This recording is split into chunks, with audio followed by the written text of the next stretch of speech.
Dear students, in this class we are going to discuss about standard deviation. Actually in the last class we have studied one of the measures of variation, that is a mean absolute deviation. This is another kind of measures of variation. So what do you mean by standard deviation? That as I told you, we are going to calculate the deviation, how far away the values are from the mean. Okay.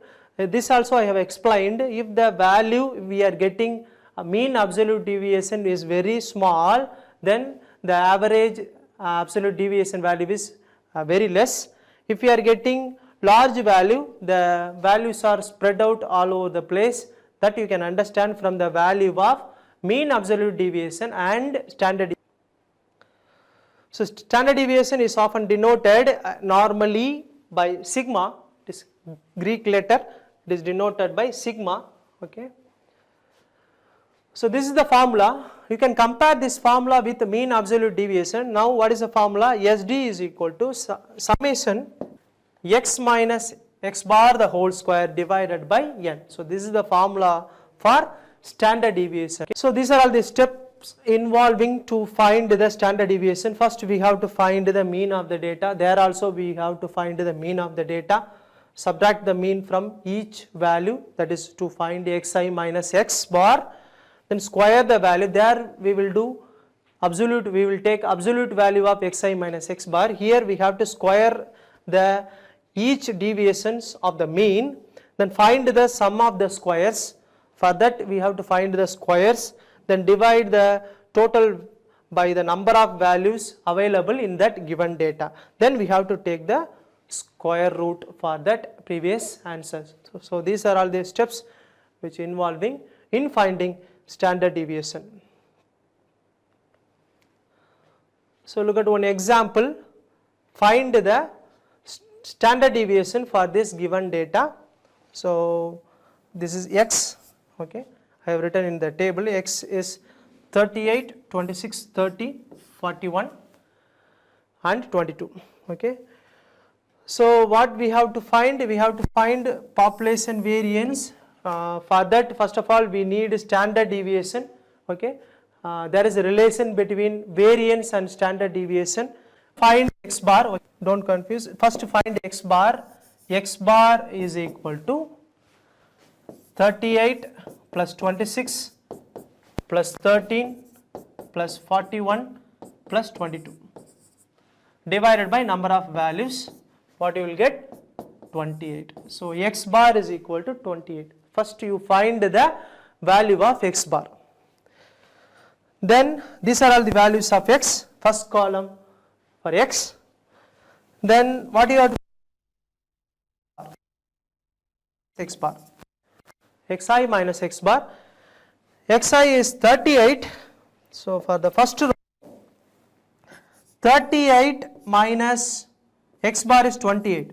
So answer is 10. 26 minus 28. Answer is minus 2. So in this way you can find xi minus x bar.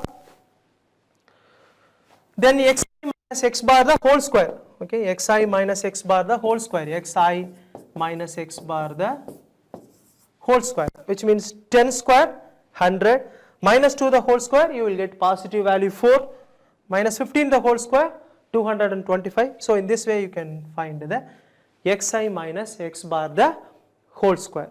Okay, xi minus x bar the whole square. Now I am going to apply the formula. I am going to use the formula.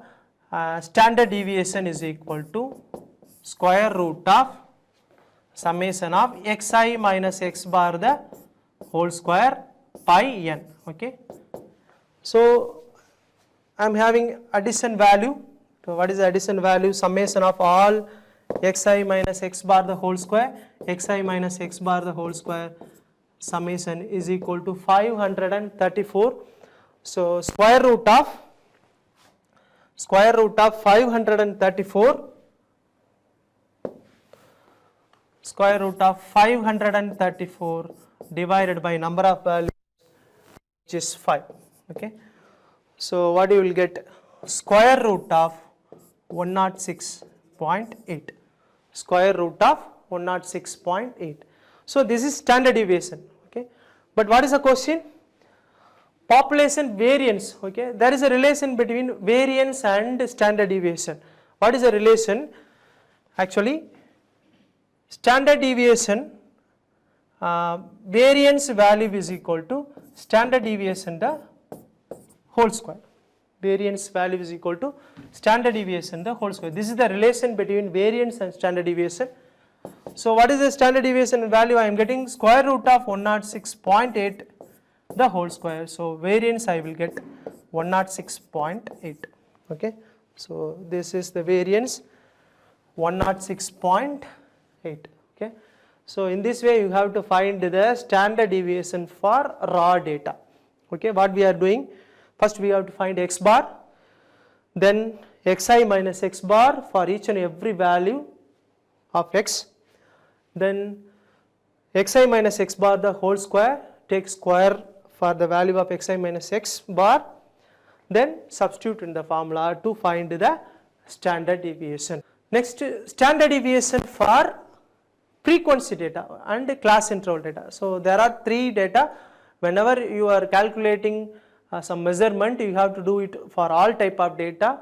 Raw data we have completed. Now we are going to find standard deviation for frequency and class interval data. Formula is same for frequency and class interval data. What is the formula? So what is the formula? SD is equal to, normally we will denote that one, sigma is equal to square root of f into x minus x bar the whole square by summation f, okay, summation f. As I told you, you see the relation between the standard deviation and the variance. And this is another formula, actually this is by using deviation value. Normally we are using shortcut method to find the mean value, right. In that we will have d value. By using d we can find easily, no need to find the average values x bar separately. We can use the deviation, okay, we can use the deviation value to find standard deviation. Without finding average value we can find. So that is the reason why we are going to use this formula, okay. We are going to use this formula instead of our normal formula. You see, this is normal formula. In this formula you need x bar, okay, you have to find x bar initially, but here no need to find x bar. So this formula we are going to use to find the standard deviation if we are given frequency data or class interval data. N is nothing but summation fi, right. N is nothing but summation fi. So consider one example, frequency data. So data is there, x values are 6, 7, 8, 9, 10, 11, 12 and the frequency values are 3, 6, 9, etc. So no need to find x bar separately, okay, no need to find x bar, but in mean absolute deviation we need x bar to find mean absolute deviation. Here no need to find x bar separately, we need d, okay. So to find d, what we need initially, assumed mean is more important, okay. To find d, assumed mean is more important. So normally we will denote this one a is equal to what? So normally how we are finding a? We are finding the average of x. If that average value is available in this column, then we will select that value as assumed mean, okay. Here what value we have assumed? 9 we have assumed, so you can assume 9. Since we are having total number of values, each and every distance is 1, so easily you can assume, okay. Definitely you are going 9 as the average value, so I am assuming 9, so assumed mean is 9. That is first thing. First you find the assumed mean. Frequency is given, okay. You add all these values to find summation f. Then d, okay, d. So by using d only we are going to calculate the standard deviation. So d is more important. So d is equal to x minus a. That formula you know in shortcut method. D is equal to x minus a. So x minus a, here 6 minus assumed mean is 9. Okay, assumed mean is 9. 6 minus 9, I am getting minus 3. Okay, minus 3. Similarly, you will get minus 2, minus 1. So in this way you can find D. Okay, so first you have to assume assumed mean, then D, difference value. From that assumed mean, each and every value, deviation value from mean. Okay, then FD, 3 into minus 3, so you will get minus 9. 6 into minus 2, so you will get minus 12. Okay, in this way you can proceed to find summation FD. You add all these values to get summation FD. What I am getting? 0. Okay, if we assumed mean value somewhat exactly, you will get 0. Okay, so depending on your assumption, you will get this value. If you are getting 0 here, then calculation will be very easy. Okay, that is the reason why we have to make this value 0 or nearby 0, somewhat 0.5, minus 0.5. Then for the first time we are going to calculate FD square. FD square, what is the meaning? F into D square, right? Not FD the whole square.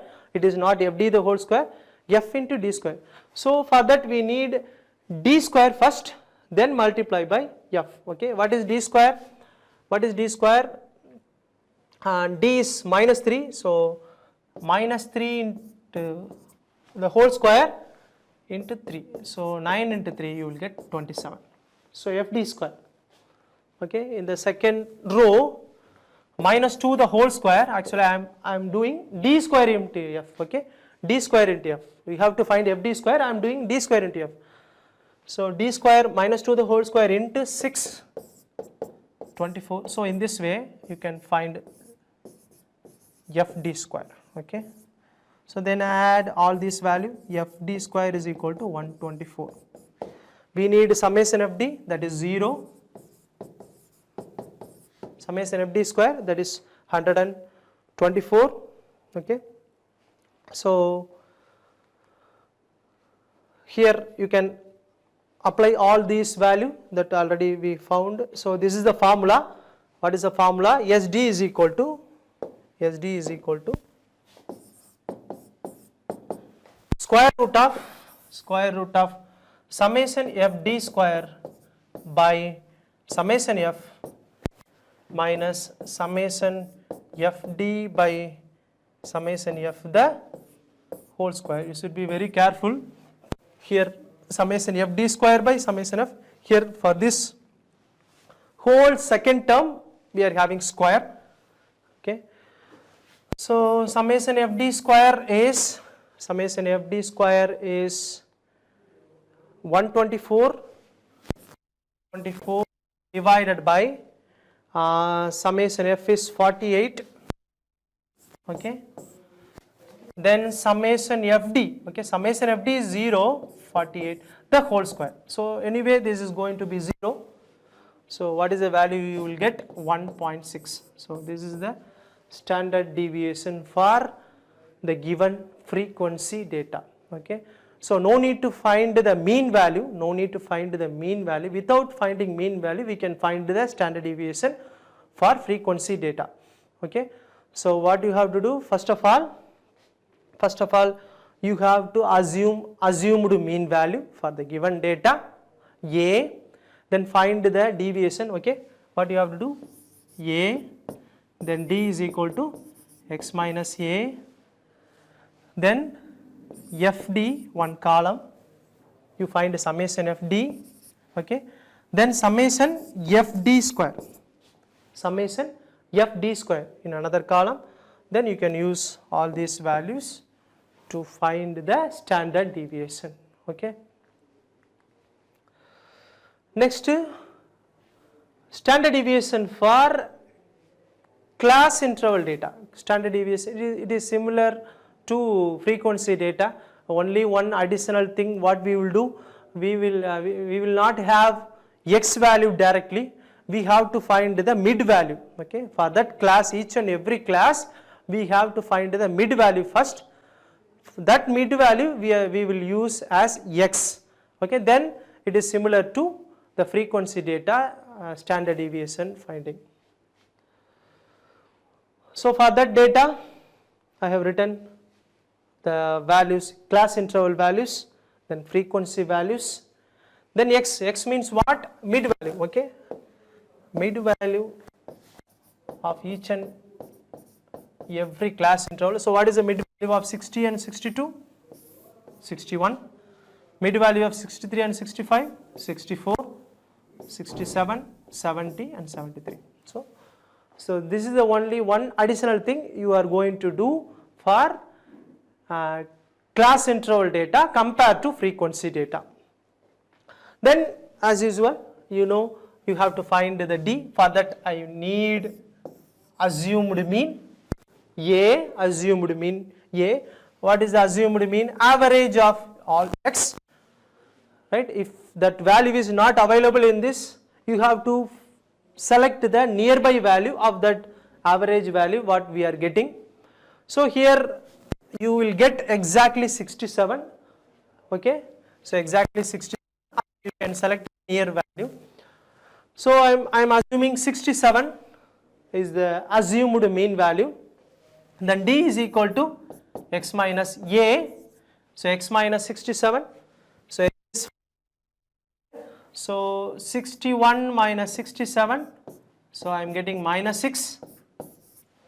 Here 64 minus 67, I am getting minus 3. So in this way you can find all the values. D 0, 3, 6. Then FD, okay, like we did in the previous problem. FD, multiply the frequency, each and every frequency with the deviation value. So add all those summation FD.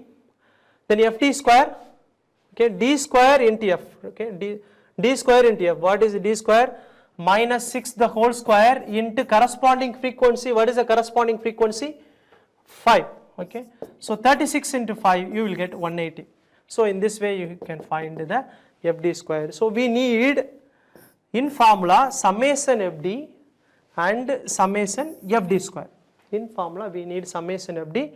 In the previous problem we have got summation FD equal to 0. Here we are not getting summation FD is equal to 0.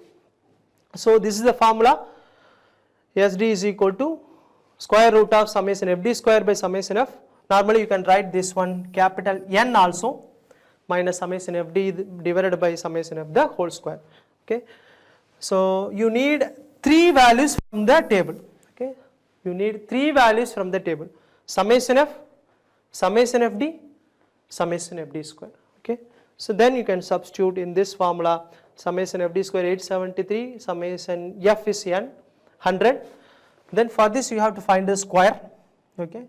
So 45 by 100 the square, then you will get 2.9202 is the standard deviation for this class interval data. Okay. So this you can practice, compute the standard deviation for the following frequency distribution. So that's all from this standard deviation. So standard deviation for raw data, standard deviation for frequency, and standard deviation for class interval data. Okay. Thank you so much.